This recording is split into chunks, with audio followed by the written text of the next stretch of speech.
انسانی تاریخ میں ہونے والے تمام مظالم اور برائیوں کا ماسٹر مائنڈ۔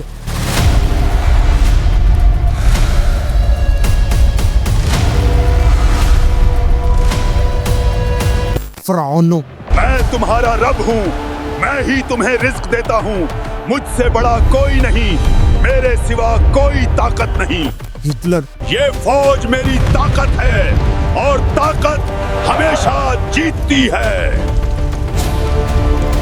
اور ابو جہلوں کا ذریعہ الہام، ہم اپنے باپ دادا کے دین کو نہیں چھوڑیں گے، جو ہمیں للکارے گا ہم اسے کچل دیں گے۔ شیطان،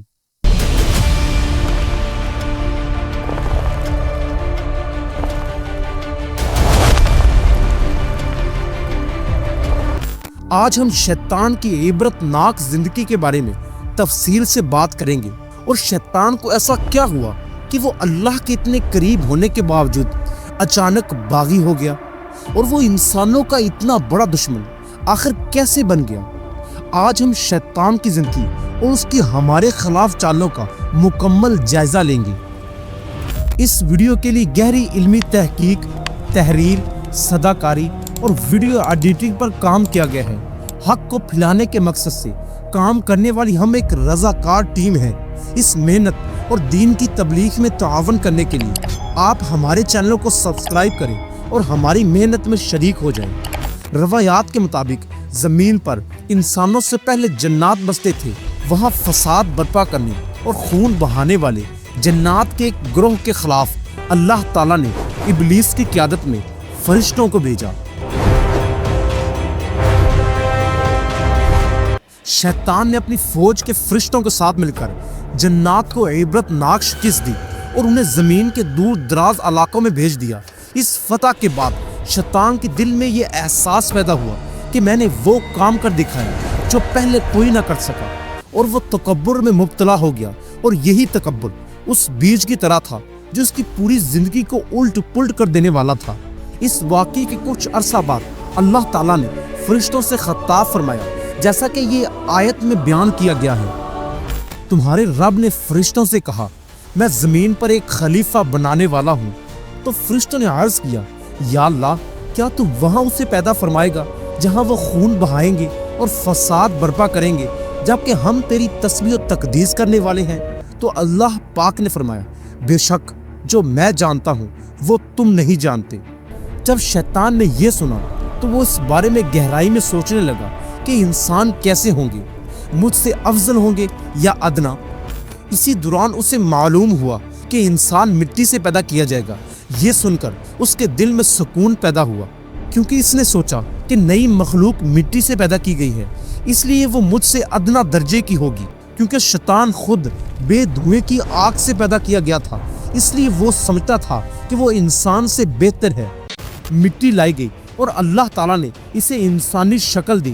روایات کے مطابق حضرت آدم علیہ السلام 40 دن تک مٹی کی شکل میں بے جان پڑے رہے، اور جب فرشتے حضرت آدم علیہ السلام کا معائنہ کر رہے تھے تو شیطان دل ہی دل میں حضرت آدم علیہ السلام کو کم تر سمجھ کر ان سے دشمنی شروع کر رہا تھا۔ ان قریب کائنات کی سب سے بڑی دشمنی شروع ہونے والی تھی۔ اللہ تعالیٰ نے حضرت آدم علیہ السلام کو تخلیق کرنے کے بعد وہ حکم دیا جس سے شیطان کے چھپے ہوئے جذبات ظاہر ہونے والے تھے۔ یقیناً ہم نے تمہیں پیدا کیا اور پھر تمہاری صورت گری کی۔ پھر فرشتوں سے ارشاد فرمایا کہ آدم کو سجدہ کرو۔ سب نے سجدہ کیا سوائے ابلیس کے۔ ابلیس سجدہ کرنے والوں میں شامل نہ ہوا۔ تمام فرشتوں نے حضرت آدم علیہ السلام کو سجدہ کیا اور انسان کی برتری کو تسلیم کیا، لیکن شیطان نے اللہ کے حکم کی نافرمانی کی اور انسان کو سجدہ نہیں کیا۔ ابلیس چونکہ جنات میں سے تھا، اس لیے اس کے پاس اپنی آزاد مرضی تھی۔ اس نے اپنی اس مرضی کو تکبر کی وجہ سے بغاوت میں استعمال کیا، لیکن اللہ پاک نے اسے فوراً اپنی بارگاہ سے نہیں نکالا، بلکہ اس کو اپنی غلطی کے احساس کرنے اور توبہ کرنے کا موقع دیا۔ لیکن شیطان کا ایسا کوئی ارادہ نہیں تھا۔ اللہ نے فرمایا، جب میں نے تجھ کو سجدے کا حکم دیا تو تجھے کس چیز نے روکا؟ ابلیس نے کہا، میں اس سے بہتر ہوں، تو نے مجھے آگ سے پیدا کیا ہے